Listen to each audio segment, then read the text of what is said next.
dead ducks. Again, no pun intended. Anyway, so going into game number 3 here now, as we have our 2 Koreans facing off against one another. MVP versus SK Gaming, as we have spawning up to the top left-hand corner, our red Protoss. Ladies and gentlemen, give it up for duckdeok.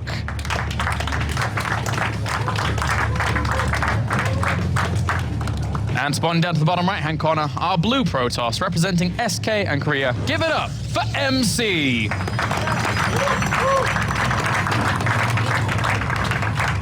Boss Toss back in a finals for the first time in a long time.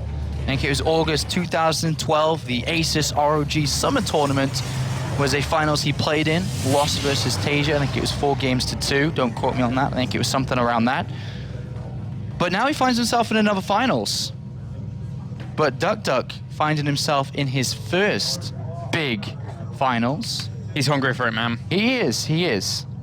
And he's showing it that at the end of the day, that cheeky probe, man, that always does that. He does. At the end of the day, duckdeok is just wanting to show that he can be a winner, just like everybody else. Everybody wants to be a winner. Everybody wants to show that they are capable of creating a big fan base. Everyone wants to show that they're capable of winning big international tournaments. And now duckdeok's finally got his chance. He's in this final. And you are right, Mr. And he wouldn't be the first person this year to make a big name for himself to win a big final. Protoss seem to have a knack for that, actually, now that I think about it. That's right, Stardust making his name off the back of DreamHack. And duckdeok, aka MVP Finale. And if you don't know who MVP Finale is, then you must not have watched the earlier days of StarCraft 2 in Korea, because that name definitely should ring a bell. He's been around for ages, I think I recall. 2010, played in GSL Season Open 2 or Open Season 2, whatever it was called back then. And he's been around, didn't really have too much success in 2010, 2011, just dipping out of Code A here and there. But 2012 is when he really made a name for himself within the GSTL games and other Korean Star League, or whatever they were called, the Korean Star Team League, or the KST, I think it was called. I'm not too sure of its actual name, but yeah, he was an important member for that team. Well, still is. Yep, he is. And MVP, you know, you were saying before that a lot of people just know MVP for, you know, Dom Regu and stuff like that, but the depth of the MVP team is actually really, really good. You mentioned Sniper previously. There's a guy like Keen, who is quite lovable, to be honest with you. Yeah, man. There was... Deal with it. There was, for a long time, Genius, who was there for a bit. So very, very cool names on the MVP team. And duckdeok opening up for 2 gateways again. I have a feeling he may go 3. 3 gateways seems to be very strong against any opponent trying to tech off 1. 1 gateway, that is. And MC has decided to do that with quite a bit of gas mind earlier on. He's thrown down the Twilight Council here. Too difficult to know which this is. It actually can be any. It's a 50-50 flip here, depending on what MC wants, whether it be DTs or Blink. I think he goes Blink. Because if you look at the strength of the game he played out against Wellmu, he made Blink work really, really well on this map. So based on that, I would go with Blink. Against a 3 gateway player, I think Blink's very strong. If he's able to research Blink, defend while he's researching Blink, then counterattack with Blink, I think that's very strong. So he definitely should want to increase his gateway count up to 3 is fine here. I definitely don't think you need 4. But 3 is fine. So what MC's plan is, for sure, is probably expecting this 3 gateway play from his opponent again. Yeah. But is mentioning making sure he can hold on until Blink is ready, and then pounce like a tiger. Pounce like a tiger. And yeah, the Robo is on the way here. And MC's seen the pylon on the right-hand side. Oh, wow. That's giving him a bit of an indication as to what his opponent might want to do, which he should be able to deal with quite quickly. And free damage. Free damage. Yum, yum, yum. Free damage. Free DPS. Anyone? Free DPS? Free damage. Anyone? MC will take it. MC does take it, and he's got a probe out there as well, so he's going to be able to counterattack quite rapidly as Blink is on its way. Boss Toss has the high ground for now, because there is not a Mothership Core present from his opponent, at least down there. So the Boss Toss just needs to keep calm until Blink is done, seconds away. And he's going to be able to hold this high ground. Yeah. And Blink is done. Well, not done, but, 30, 40 seconds away. He could start even chasing this down if he wanted to. He is chasing it down. He blinking well is. He blinking well is. And this is a perfect time to keep on making stalkers and go for the counterattack. He's got a probe and pylon on the left-hand side. Build that pylon probe. Is he going to do it? 3 stalkers first, then the pylon. Oh, I saw a red click there next to that probe, though. Yeah, there Lucky was. that probe's moving. And I think he's actually the boss toss is going to catch some units here. Oh. He's got blink, remember. He can always micro away from this. Oh, that was not good. That was definitely he can not micro good. for it and then loses a Stalker. Yeah, that's not the best control there from MC just yet, but looking to put on the pressure. But there is an Immortal. Yeah, he squeezed an Immortal out and a second one there as well. Maybe if MC can micro like a goddess or a god. Okay. Yeah. Well, MC is actually going to try and breach the high ground now, and he does, as these Stalkers, again, very, very good micro here from MC, could win him favorable engagements. He's going to actually take the Mothership core. It's a Photon Overcharge down. That's big. Uh-oh. That's big here. The boss toss going to hammer down some pressure for sure. 3 Zealots come in. He's going to try and use Time Warp as his advantage now with the Zealots. If he can get Time Warp down, get the Zealots at the front, the Zealots will charge down the Immortals, and then he can use his Stalker micro behind it to try to win the fight. Yeah, those Zealots are so important here for those to actually try and tank the damage, and the good blink micro already here from MC, trying to blink back, trying to also focus down that first Immortal. Will he get it? He gets one, but at the price of a Stalker there, the Zealots are now gone for MC, so he still has to be very, very careful. That third Immortal was the savior of duckdeok. Oh, the Mothership core stays alive there. Ooh. Manages to get through that. And can start blink microing back again here. The second Immortal was not shooting. Time Warp was very, very annoying for it. Shields are regenerating on that second Immortal. He needs to target it down. It's in red health. And he's losing so many Stalkers here as well, but the Zealots move forward. He kills off one Immortal. He kills the second one. This is so close. It's so close, and there's just no other Immortal being made here by duckdeok. And the 2 Zealots got another Stalker. MC's got to go now if he wants to win this game. He has to go now. 2 Zealots and however many Stalkers he's got, 5. He can win this fight, and if then he gets to the robotics facility as well to stop the Immortal, he's on top of it. This is where MC can do it, but he has to get there fast. He sees the Chrono Boost on it, and he's just going to go for the Stalkers initially here. He knows if he can kill those off, then the Immortal will have nothing to buffer for it. Only probes, in fact, which is not exactly the best of trades here for duckdeok. If it actually comes along, he still has his Mothership core alive. It's still alive. A great blink here. Catches another Stalker. A few Zealots are in a good position. Photon Overcharge goes down for duckdeok as well to try and prevent this. But there's so many Stalkers right now. He goes for the Mothership core. He's going to take it down. That Immortal's going to get a lot of damage down. Needs the Zealots to hit it. Needs the Zealots to be in there, and there they do. They get to it. And now duckdeok is on the back foot. 15 are supplied to 31. Army supplies 12 to 4. On the other side of the map, no. duckdeok with balls of steel, just walked into 2 Zealots, man. He's going to get into that mineral line. He's going to get into that mineral line. He's going to try and do damage. I think he's already done damage in that mineral line. The probe count is low here for MC, who is forced to warp in Stalkers. And there you go, GG. duckdeok realizes those Stalkers, too much to deal with. 2 to 1. 2 to 1. Close game there from MC, very close. Go in there as strong as he could do. The boss toss is going to take as a bigger lead as he can get. He needs that oomph here in this PvP series. He's down 1 game, spawning to the bottom left as our red Protoss, representing MVP in Korea. Give it up for duckdeok.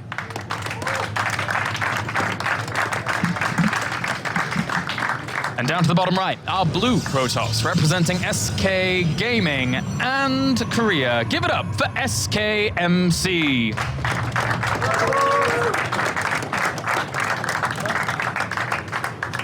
All right, well, this game is where things become interesting, because if MC picks up another win, he will then have 3 games in a row being on match point. Of course, this is a best-of-7 grand finals, first player to 4. Takes it all, and I don't think duckdeok wants that to happen, to be in that kind of difficult situation where he would need to win 3 games in a row. So this map is the most important out of all of them that we've seen so far for duckdeok. If he wants the best chance to go and win the whole thing, he needs a win here. Nothing else than a win, otherwise it may become way too difficult to be able to pull back. And look at him. His scouting is naturally scared of any proxy plays that MC very well could do. He doesn't want to run that risk of going down 3 games to 1. And for MC, this is a very important position for him to be in as well.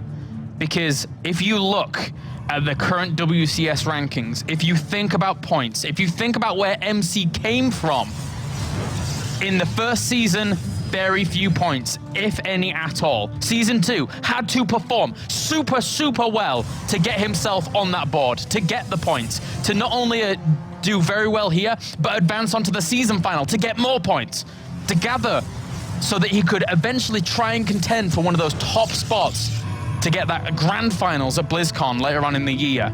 And MC's doing that. MC is getting those points. So very, very important for him as well. I mean, MC, as mentioned, is the #1 highest earning StarCraft 2 professional player of all time, just shy of $400,000 in prize earnings. That is massive. He is the highest accomplished Protoss player there's ever been. What would BlizzCon at the end of the year be like without that individual? What would it really be like? And now is his time, as he made the full transition to the European Premier League, to get those points. And he is banking points, man. He is banking a lot of points. And if he's to win this and then do well in the Season 2 finals, which could happen, he's top 16, man. It's that simple. It's a long transition, but if you can stick it out, just like a player like MC can, then it's certainly fantastic. Okay, this game is now shaping up. Stargate goes down here for duckdeok. So what are we making of that, Apollo? Yeah, I think it may be Phoenix's this time. But the problem is he's chosen to do this on a map which we see a Mothership Core cross that middle pathway every single game almost. Yeah. At least from one player. And if this gets scouted, MC's gonna have a leg up to get himself towards that 3-1. He even sends a Zealot in. Oh, no, okay, never mind. But at least the Stalker's chasing the Zealot. Not the Mothership Core, but now we are gonna see this expansion come in for duckdeok. MC pokes in. Does he go far enough with the Mothership Core? Well, we'll see. The Mothership Core. Yeah, he's seen it. He sees it. A great scout here from MC. He's not going to lose his Mothership Core as well. That Stalker would be a Super Stalker to kill that. He's got pretty much all the information he knows. Yeah. I think he realized that this probably is going to be an expansion too with the way that duckdeok likes to play it. He hasn't 100% confirmed it, but he immediately starts 3 gateways and then starts Twilight Council. So again, I wonder if this is for blink play here. I think it would be, because it's very normal to get it, if you get an Oracle, to have that ability to reveal a DT anyway, but more normal that you're scared of DT so you get the Robo. So this should be blink play from MC. And duckdeok's already seemingly reading into this by getting his Robo a little earlier as well. So he's going to have the opportunity to create what he needs, be it the Observer back home, but in this case, it will be the Immortals that he needs to go to. It is important for duckdeok to spot this, and likewise more important for MC to deny the scout. Yeah. He doesn't want to just let him know that he's gone up to Twilight Council like this, because then he can actually start to react. He can start building Immortals and Void Rays, which just destroy the Twilight Council tech. And he looks like he is going to get that knowledge. Yeah, he sees it instantaneously there after having to skirt around the base. And depending on how he wants to play this, it's either Void Rays or Immortals. You can actually use both. An Immortal coming in, oh man. duckdeok, upon getting that information, is more important than killing probes here. It's actually much more important. All right, well, that Immortal is on the way. The probe does spot the natural fully, so he knows exactly what's going on, and the Oracle's still chilling out in the middle of the map to try and find a spot of contention. I'm really scared for MC here. I'm actually really, really scared. It looks like he's going to go for the expansion, but even I mean, if he goes for an expansion, the Oracle... He's so far behind in that regard. Doesn't quite see it, but if it does see it, then duckdeok's like, wow, man, I'm on 2 Nexus so fast, so early. Like, just... Look at the chrono boost already going into it. Yeah, it's already 33 to 29. But the problem is, even if MC attacks, he's got 2 choices, right? Defend and expand, or attack. If he attacks, and unfortunately for this Oracle, to survive. Close. But even if he attacks, he's attacking into a Photon Overcharge and an Immortal. There's a lot of defense there from duckdeok, you're right. Photon Overcharge is really such a game changer here. On this map, especially again, if MC doesn't breach the main, just it only attacks the natural. He still sees the Stalkers there, and that's like pretty much telling him he's not being attacked. Exactly, it's Christmas. He's just going to go Immortals, Void Rays, everything. Everything to kill the Blink Stalkers. And MC actually pokes in to the main base with the Hallucinated Phoenix, and likewise we see that going down. And MC sees it, man. Oh my god. Your heart just drops. Yeah. It just drops. And the thing is, Revelation gives him even more security. He's like, well, I can see 3 Stalkers. If you want to go for engagement, you kind of have to bring them along. He otherwise pokes in and sees the Nexus too, and still Stalkers there. This is actually a terrible, terrible position for the boss toss. I think MC goes for something wild. I think he goes to Templar Archives and just a lot of gates after his expansion, like mineral only warps in High Templars and Zealots and just goes. Because what else can he do? He's getting Zealot Charge. but there's no way he can compete with this Immortal count right now. It's his opponent that's going, though. He's the one that stopped the pro production. He's the one with the 3 gateways down. He's the one feeling confident now. And Todd talked about it in the analysis. duckdeok needs to be more assertive with his decisions, and this one is as good as it gets. Oh, yeah. This is absolutely as good as it gets. Gets an amazing build off against MC, gets a major advantage, and now says, okay, now it's actually, hey, you, I know you've won a lot here, but it's time to get out of the game. I am not going to let you take 3 games to 1. Please leave. And MC's army is really heavily spread out here. This is the sledgehammer that duckdeok needs to just absolutely break MC in this game. He has so much potential in his army right now. 52 army supply to 24. MC just loses straight out. Yeah, he's actually just dead. Like duckdeok says, get out of the game, please. We were actually going to another game here. Yeah, it's going to be game 5. Wow, Duck, again, I don't think I could have said it any better than a sledgehammer. There's no way MC can hold this. It focuses down the Nexus, bye-bye Nexus. Stalkers at the back get hit by Zealots. MC, this was a disaster game. Well, just choosing to go over to that blink, it didn't work. Like, what was he doing with it?